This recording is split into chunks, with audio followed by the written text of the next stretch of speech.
بسم اللہ الرحمن الرحیم۔ خواتین و حضرات، آج کی اس پریس کانفرنس میں آپ سب کو خوش آمدید کہتا ہوں۔ پریس کانفرنس کا مقصد نیشنل سیکیورٹی سے جڑے معاملات، خطے کی بدلتی صورتحال کے تناظر میں ملکی دفاع، داخلی سلامتی و دہشت گردی کے خلاف کیے جانے والے اقدامات کا احاطہ کرنا ہے۔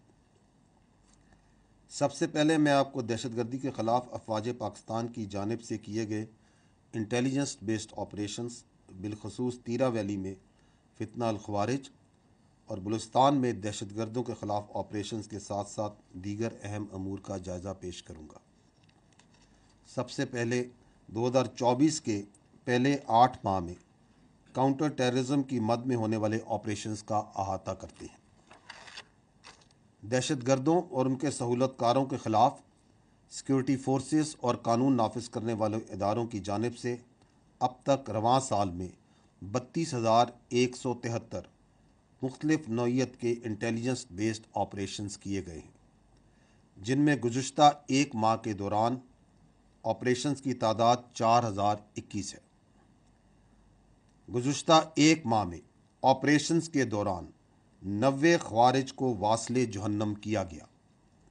یہاں یہ بات قابل ذکر ہے کہ دہشت گردی کے اس ناسور سے نمٹنے کے لیے روزانہ کی بنیاد پر 130 سے زائد آپریشنز افواج پاکستان، انٹیلیجنس، پولیس اور دیگر قانون نافذ کرنے والے ادارے سر انجام دے رہے ہیں۔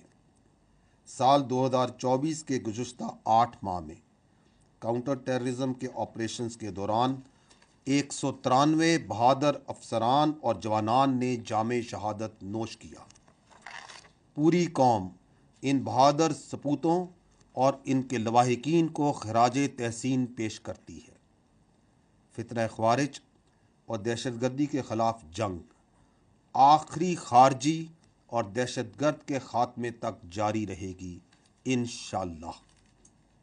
یہاں میں آپ کو انسداد دہشت گردی کے حوالے سے سیکیورٹی فورسز کی جانب سے کیے جانے والے ایک اہم اور کامیاب آپریشن کی تفصیلات سے آگاہ کرنا ضروری سمجھتا ہوں۔ 20 اگست 2024 سے وادی تیرا میں فتنہ الخوارج اور نام نہاد کالعدم تنظیم لشکر اسلام اور جماعت الاحرار کے خلاف کامیاب انٹیلیجنس بیسڈ آپریشنز کیے گئے۔ یہ انٹیلیجنس بیسڈ آپریشنز ٹھوس شواہد اور درست معلومات پر مبنی تھے، جس کے نتیجے میں فتنہ الخوارج کو بڑا دھچکا لگا۔ ان انٹیلیجنس بیسڈ آپریشنز میں سیکیورٹی فورسز نے اب تک 37 خوارج کو جہنم واصل کیا، جبکہ 14 خوارج زخمی ہوئے۔ جہنم واصل ہونے والوں میں انتہائی مطلوب خارجی لیڈر ابو ذر عرف صدام بھی شامل تھا۔ ان انٹیلیجنس بیسڈ آپریشنز کے دوران ہمارے 4 بہادر جوانوں نے انتہائی دلیری سے لڑتے ہوئے جام شہادت نوش کیا۔ اسی طرح کے انٹیلیجنس بیسڈ آپریشن سے دہشت گردی کی لعنت کو ختم کرنے کے لیے سیکیورٹی فورسز کی بہادری اور عزم کا منہ بولتا ثبوت ہے۔ خواتین و حضرات، جیسا کہ آپ کو معلوم ہے کہ 25-26 اگست کی رات دہشت گردوں نے بلوچستان میں متعدد گھنونی دہشت گردانہ کارروائیاں کی۔ یہ کارروائیاں اندرون اور بیرون ملک دشمنوں اور ان کے سہولت کاروں کی ایما پر کی گئی، جس کا مقصد معصوم اور بے گناہ افراد کو نشانہ بنا کر بلوچستان کے پرامن ماحول اور ترقی کو متاثر کرنا ہے۔ سیکیورٹی فورسز اور قانون نافذ کرنے والے اداروں نے جوابی کارروائی کرتے ہوئے کلیئرنس آپریشنز کے ذریعے 21 دہشت گردوں کو جہنم واصل کیا۔ ان آپریشنز کے دوران عوام کی جان کی حفاظت کرتے ہوئے سیکیورٹی فورسز اور قانون نافذ کرنے والے اداروں کے 14 سپوتوں نے جام شہادت نوش کیا۔ ہمیں معلوم ہے کہ بلوچستان کے عوام میں احساس محرومی اور ریاستی جبر کا ایک تاثر بھی پایا جاتا ہے، جس کو بیرونی ایما پر مخصوص عناصر ایکسپلائٹ کرتے ہیں۔ وہ اس لیے ایکسپلائٹ کرتے ہیں تاکہ بلوچستان میں ترقی اور عوام کی فلاح و بہبود کا جاری عمل خوف و ہراس کے ذریعے متاثر کیا جا سکے۔ جب دہشت گردوں کے خلاف کارروائیاں ہوں گی، جب ترقی نہیں ہوگی، تو اس سے احساس محرومی اور ریاستی دراندازی کا بیانیہ مزید بڑھے گا اور دہشت گردوں کے سرپرست ریاست کو مزید مورد الزام ٹھہرائیں گے اور اس گھنونے کھیل کو جاری رکھ سکیں گے۔ 25-26 اگست کی رات کو دہشت گردی کے جو واقعات ہوئے وہ اسی مذموم بیرونی ایما اور فنڈنگ پر کیے جانے والے جاری شدہ کھیل کا حصہ تھے۔ یہ کرنے اور کروانے والوں کا اسلام سے، انسانیت سے، بلوچ روایات اور اقدار سے کوئی تعلق نہیں ہے۔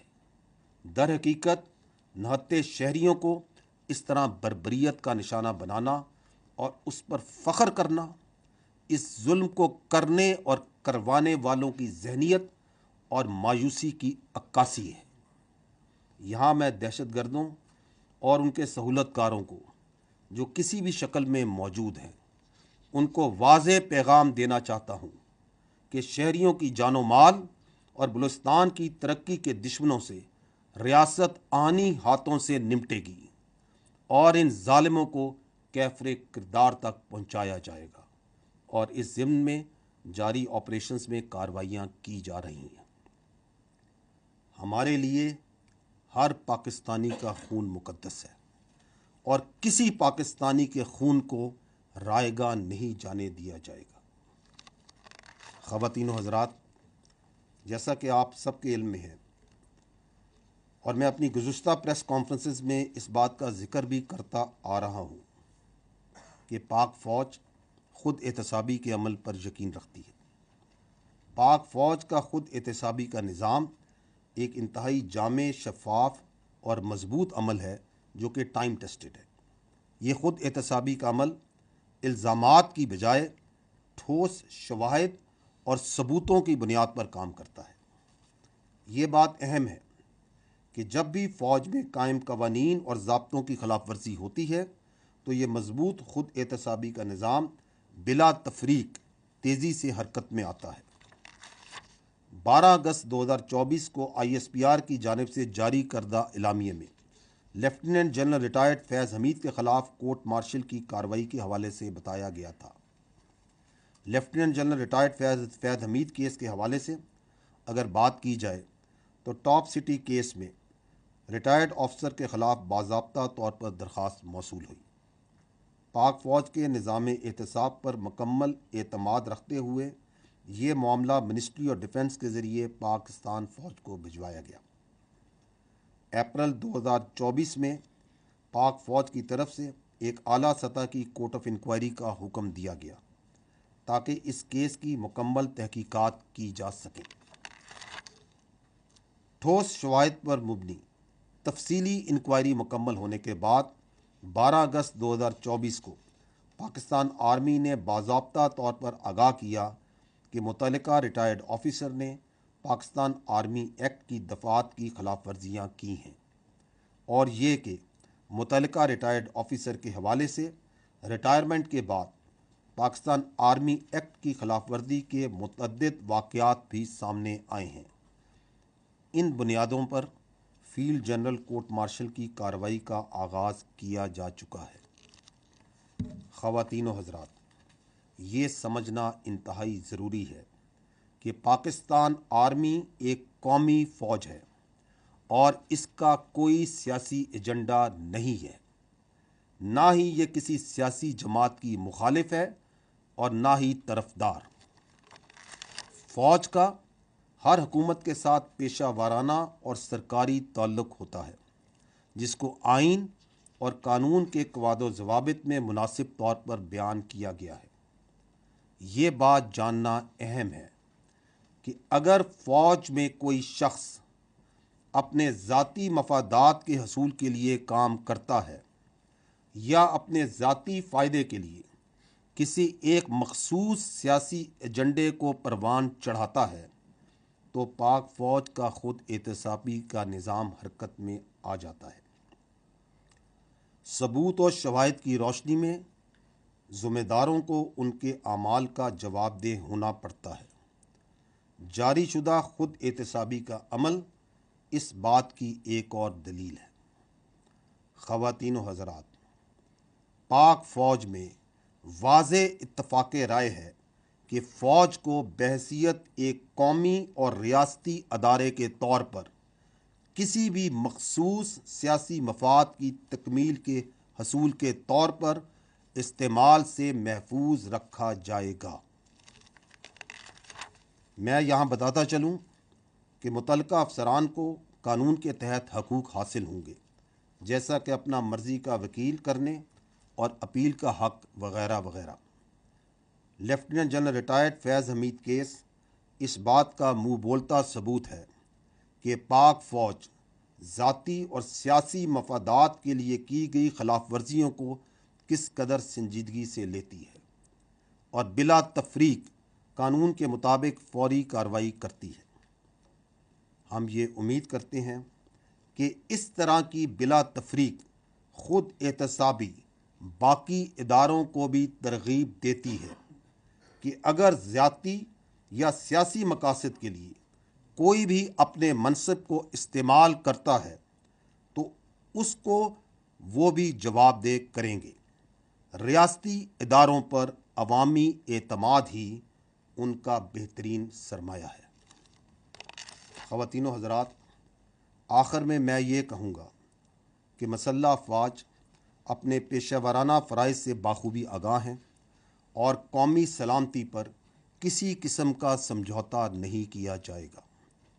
وقت کا تقاضا ہے کہ ہم سب انفرادی اور اجتماعی طور پر اپنا کردار ادا کر کے پاکستان کو مضبوط بنائیں تاکہ بحیثیت قوم ہم تمام درپیش چیلنجز کا بخوبی مقابلہ کر سکیں۔ یاد رکھیں کہ محفوظ پاکستان ہی مضبوط پاکستان کی ضمانت ہے۔ اب میری آپ سے گزارش ہے کہ اس کانفرنس میں بتائے جانے والے پوائنٹس کے اوپر ہی سوالات کیجیے گا۔ Thank you.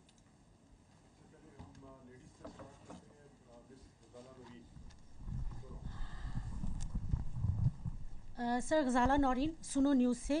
سر، آپ ہر پریس کانفرنس میں ذکر کرتے ہیں اور ہم جانتے ہیں کہ افواج پاکستان کی بہت قربانیاں ہیں، شہداء ہیں، ان کے اہل خانہ ہیں، اور یقیناً ہم سب کے لیے بہت قابل احترام بھی ہیں۔ ابھی آپ نے ذکر کیا کہ روزانہ کی بنیاد پر 130 سے زائد IBOs ہو رہے ہیں، ایک بہت بڑا فگر ہے، اور ہونا یہ چاہیے کہ اس کے بعد دہشت گردی کے واقعات میں کمی ہوتی، لیکن گراؤنڈ ریئلٹی اس کے برعکس نظر آ رہی ہے۔ ہم دیکھ رہے ہیں کہ دہشت گردی کے واقعات میں بھی اضافہ ہو رہا ہے روز بروز، اور ہم یہ بھی دیکھ رہے ہیں کہ شہداء کی تعداد میں بھی اضافہ ہو رہا ہے۔ تو کیا یہ آپریشنز مؤثر نہیں ہیں یا اس کی کیا وجہ ہو سکتی ہے؟ اگر اس حوالے سے آپ کچھ بتانا چاہیں۔ شکریہ۔ دیکھیں، یہ جو انسداد دہشت گردی کے خلاف جو پاکستان کی جنگ ہے، یہ ایک منظور شدہ اور ایک مربوط حکمت عملی کے تحت لڑی جا رہی ہے۔ مختلف سیاسی جماعتوں، سٹیک ہولڈرز اور تمام حکومتوں نے یہ جو حکمت عملی ہے اس کو مرتب کیا۔ یہ national action plan, revise national action plan, اور اب عزم استحکام کے نام سے ایک ڈاکومنٹڈ شکل میں بھی موجود ہے۔ اس کے اندر جو کائنیٹک ایکشنز ہیں، جو فوج پاکستان کے اور قانون نافذ کرنے والے اداروں کے کام ہیں، وہ بھی ایک مربوط حکمت عملی کے تحت کیے جاتے ہیں، اور وہ اس کے 4 فیزز ہیں: clear, hold, build and transfer. تو آپ کا جو سوال ہے کہ یہ کیوں دہشت گردی بڑھ رہی ہے، تو we'll have to then understand that what is going آن۔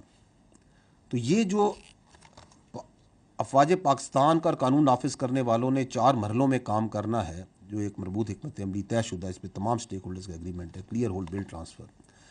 اس میں جو فوج کا کام ہے وہ ہے دہشت گردی سے علاقوں کو کلیئر کرنا اور ان کو عارضی طور پر ہولڈ کرنا، تاکہ وہاں پہ جو باقی سٹیک ہولڈرز ہیں، جو انتظامیہ ہے، وہ وہاں پہ اس کے لیے ایک سازگار ماحول پرووائڈ کیا جائے جس میں آ کے وہ سماجی اور معاشی منصوبے لگائے اور پھر اس علاقے کو کلی طور پہ ٹیک اوور کرے۔ اس میں جو فوج ہے اور قانون نافذ کرنے والے ادارے ہیں، انٹیلیجنس ایجنسیز ہیں، انہوں نے یہ 2 دہائیوں سے زیادہ جو دہشت گردی کی جنگ لڑ رہی ہے، اس میں 46,000 مربع کلومیٹر سے زیادہ علاقہ ہے جس کو دہشت گردوں سے کلیئر کروا چکی ہے. 46,000 کلومیٹر سے زیادہ مربع کلومیٹر زیادہ علاقہ ہے اس کو کلیئر کرا چکی ہے. And that is why we always say that there is no go area in Pakistan. یہاں کوئی ایسا علاقہ نہیں جہاں پہ عملاً دہشت گردوں کی اجارہ داری ہو. تو جو کلیئر اور ہولڈ کے فیزز ہیں وہ تو مکمل ہو چکے. اور یہ جو آپ آپریشن ذکر کرتی ہیں 130، یہ انٹیلیجنس بیسڈ چھوٹے بڑے آپریشن جو تمام قانون نافذ کرنے والے ادارے، اس میں پولیس بھی شامل ہیں اور اس کے اندر انٹیلیجنس ایجنسی بھی شامل ہیں، یہ کیے جاتے ہیں اسی کو مزید تقویت اور دوام دینے کے لیے. اب یہ جو بلڈ اور ٹرانسفر کا کام ہے، اس پہ تمام سٹیک ہولڈرز کا یہ بھی ایگریمنٹ ہے کہ اس کو مکمل ہونے کی ضرورت ہے. اور اس میں جو لیڈ ہے that is with the local government and the provincial governments, کیونکہ اس میں آ کے انہوں نے وہاں پہ صحت کے، تعلیم کے، روزگار کے، سوشل اکنامک پروجیکٹس لانے ہیں تاکہ عوام کو جو سا ہے ایک روزمرہ کی زندگی میں مصروف کیا جائے. اس میں بھی میں اپنی پچھلی پریس کانفرنس میں بھی شاید میں نے ذکر کیا تھا کہ جو پاکستان فوج ہے وہ بڑھ چڑھ کر اس میں لوکل گورنمنٹس کی، پروونشل کی، نیشنل لیول پہ اس کی اعانت کرتی ہے. اور ملٹیپل پروجیکٹس جو سے ہیں تعلیم کے، صحت کے، روزگار کے، انفراسٹرکچر کے، وہاں پہ ان علاقوں میں کے پی کے اور بلوچستان میں پاک فوج کی جو یونٹس ہیں، فارمیشنز ہیں، وہ کرتی ہیں. ان کی ایک لمبی لسٹ ہے، وہ آپ لوگ سب آگاہ ہے اس سے اور عوام سے آگاہ ہے. لیکن یہ جو آپ کا کلیئر اور ہولڈ کے بعد چونکہ وہ بلڈ اور ٹرانسفر کا فیز مکمل نہیں ہو رہا، تو اس سے ہو یہ رہا ہے کہ حکومت کی جو اجارہ داری ہے اس کا جو انحصار ہے، مین انحصار، وہ فوجی آپریشنز پہ رہ گیا. ان علاقوں میں حکومت کی اجارہ داری کا ذریعہ یہ فوجی آپریشنز نہیں ہو سکتے خالی. اور اس کی وجہ سے دوسرا یہ ہو رہا ہے کہ کئی علاقے ایسے ہیں جن کو ہم بار بار کلیئر کر رہے ہیں، حوالے کرتے ہیں انتظامیہ کے، دوبارہ جو سا چونکہ بلڈ اور ٹرانسفر فیز نہیں ہوتا، دوبارہ کلیئر کرنے پڑتے. اس کا ایک اور فال آؤٹ یہ ہو رہا ہے کہ آرمی کی جو پرلونگ ڈپلائمنٹ ہے، بیکاز بلڈ اور پھر جو انتظامیہ نے ٹرانسفر لینا ہے ان علاقوں میں، صوبائی حکومتوں نے اور جو وہاں کی انتظامیہ لوکل گورنمنٹس ہیں، دے شوڈ ٹیک اوور. وہ چونکہ نہیں ہو رہا تو اس کی وجہ سے جو پرلونگڈ آرمی ڈپلائمنٹ ہے اس کے اپنے ایشوز ہوتے ہیں، اور اس کی وجہ سے فوج کے خلاف ایک زہریلا بیانیہ بنانے کا لوگوں کو موقع ہی ملتا ہے. تو this is one reason, but this is not the only reason. The other reason is کہ جو کہ ہمیں اعداد و شمار اور شواہد بتاتے ہیں وہ یہ ہے کہ اگست 2021 سے اس کے بعد سے جو فتنہ الخوارج ہے اور دہشت گرد ہیں، ان کی جو سہولت کاری ہے وہ بڑھ چکی ہے جب سے افغانستان میں تبدیلی آئی. اور یہ سہولت کاری جو سی ہے، یہ چاہے ٹریننگ کیمپس کی شکل میں ہو، چاہے یہ لاجسٹک سپورٹ کی شکل میں ہو، چاہے یہ افغان شہریوں کا خود فتنہ الخوارج اور دہشت گردوں میں شامل ہونے کی شکل میں ہو، چاہے یہ خودکش بمباروں کی پروویژن کی شکل میں ہو، چاہے یہ جو چھوڑا ہوا امریکی اسلحہ ہے اس کی جدید اسلحے کی فراہمی کی شکل میں ہو، یہ بڑھ چکی ہے. اور اس سلسلے میں حکومت پاکستان افغان عبوری حکومت کے ساتھ رابطوں میں ہے. یہ اس برادر، یہ ہمارا پڑوسی اسلامی ملک ہے افغانستان، اور پاکستان نے ہمیشہ اس کا بڑھ چڑھ کے ساتھ دیا، اسپیشلی جب بھی وہاں پہ کوئی مشکلات آئی. اور ہم یہ چاہتے ہیں کہ وہ اس برادر پڑوسی اسلامی ملک کو جس نے ہمیشہ اس کا ساتھ دیا ہے، اس کے اوپر خارجین کو قطعاً فوقیت نہ دے. اور یہ وہ خارجین جن کا نہ کوئی دین اسلام سے تعلق ہے، نہ ان کا کوئی انسانیت سے تعلق ہے، اور نہ ہی ان کا کوئی قبائلی اقدار اور رواج سے کوئی تعلق ہے. حکومت پاکستان اور افغانستان کے درمیان بہت سی چیزوں میں رابطے ہیں، اچھے تعلقات ہیں، بہت سے معاملات پہ بات چیت چلتی ہے. اور جو لوگ یہ سمجھتے ہیں کہ ان دو برادر پڑوسی اسلامی ممالک میں غلط فہمیاں پیدا کر کے رکھنے ڈال سکیں گے وہ، تو ان کو ہم صرف یہی کہیں گے کہ وہ خیالی دنیا میں رہتے ہیں۔ تیسری جو ایک وجہ ہے، یہ جو بڑھتی ہوئی دہشت گردی کی آپ نے بات کی، وہ میں بار بار اس فورم سے کہہ بھی چکا ہوں کہ جو فوج ہوتی ہے وہ دہشت گرد سے لڑتی ہے، قوم دہشت گردی سے لڑتی ہے۔ اسی لیے حکومت نے یہ جو ریوائز نیشنل ایکشن پلان کی ایک نئی شکل جو حکمت عملی کی عزم استحکام کے نام سے تمام سٹیک ہولڈر کے ساتھ بیٹھ کے پیش کی۔ اس کا مقصد کیا ہے؟ اس کا مقصد یہی ہے کہ جو وہ نان کائنیٹک ایکشنز ہیں which are essential to defeat terrorism in totality, ان پہ عمل کیا جائے، جس میں لیڈ باقی سٹیک ہولڈرز کی ہے۔ اگر ان میں سے 3 سب سے اہم جو ایکشنز ہیں وہ کیا ہیں؟ وہ ہے کہ پاکستان کے کرمنل جسٹس سسٹم کو مضبوط کیا جائے، ٹیرر کرائم نیکسس کو توڑا جائے، جو دہشت گرد ہیں اور جو کرمنل مافیاز کا آپس میں نیکسس بنا ہوا ہے اس کو توڑا جائے، اور تیسرا کہ پوری قوم یک زبان ہو کر دہشت گردی اور شدت پسندی کے خلاف ایک بیانیے پر کھڑی ہو۔ تو اس میں لیڈ جون سی ہے ان نان کائنیٹک ایکشنز میں بھی باقی سٹیک ہولڈرز کی اور سیاست کی ہے۔ ہم ان کی ہمیشہ کی طرح بھرپور آنت اور معاونت کرتے رہیں گے۔ تو ان نٹشل جو آپ نے بات کی، اور بالکل آپ کا جنون سوال ہے کہ اتنے آپریشنز ہو رہے ہیں، کیوں ہو رہے ہیں، تو میں آپ کو یہ بتانا چاہ رہا ہوں کہ اٹ از بیکاز کہ کلیئر اینڈ ہولڈ مکمل ہو چکا ہے، بلڈ اینڈ ٹرانسفر کا انتظار ہے اور بڑے عرصے سے انتظار ہے۔ کراس بارڈر فیسیلیٹیشن ایک پرابلم ہے جس کو ایڈریس کیا جا رہا ہے اور جس کے لیے بہت سی بات چیت کی جا رہی ہے اور ایکشنز لیے جا رہے ہیں۔ اینڈ تھرڈلی یہ نان کائنیٹک ایکشنز جو ہیں which are part of national action plan, revised national action plan, عزم استحکام, in which the lead is with the non-kinetic partners of this campaign، یہ جو انسداد دہشت گردی کی ہے، this must be done. So that is what is the reason. Thank you sir. Sir میں آپ سے یہ جاننا چاہوں گی کہ جس طرح ابھی آپ نے اپنے بریف میں بھی بتایا اور ابھی اس سوال کے جواب میں بھی کہ دہشت گردی کے حوالے سے افواج پاکستان ایک مربوط آپریشن جو ہے اس کو رن کر رہے ہیں، لیکن مسئلہ یہ ہے کہ پاکستان کے اندر معاشی صورتحال آئے روز خراب ہوتی جا رہی ہے، اور معاشی اشاریے نہ صرف منفی میں جا رہے ہیں بلکہ ایک عام آدمی کی جو زندگی ہے وہ اتنی کٹھن ہو چکی ہے کہ اس کے لیے بجلی کے بل ادا کرنا یا روزمرہ کے جو اس کے امور ہیں اس کو چلانا بالکل ناممکن ہوتا جا رہا ہے۔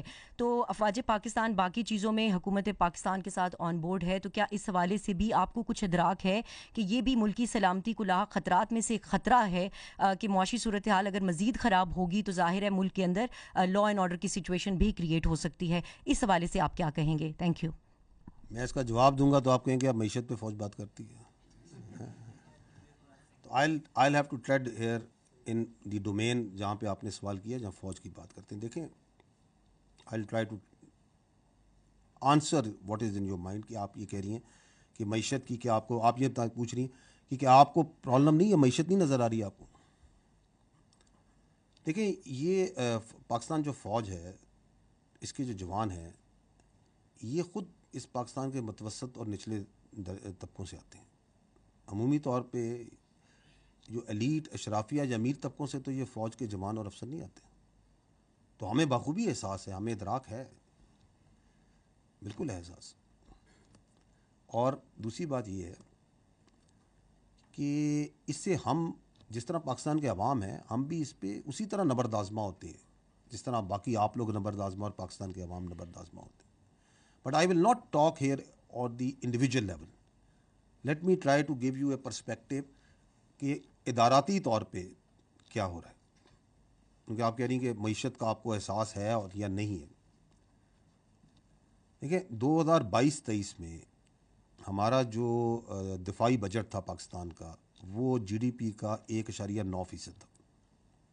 یہ جو رواں سال ہے، اگلا سال 23-24، اس میں ہر سال ہمیشہ مہنگائی بڑھتی ہے نا، اس میں لیکن جو ہمارا دفاعی بجٹ ہے وہ گھٹ کے 1.7% ہے۔ تو we are self the defence forces of Pakistan have reduced their expenditures. پھر میں پہلے بھی یہیں سے یہ پہلے بھی آپ لوگوں کے گوش گزار کر چکا ہوں کہ اگر ہم خالی اس وقت فوج کی بات کرتے ہیں، پاکستان فوج کی بات کرتے ہیں، تو پچھلے مالی سال کے اندر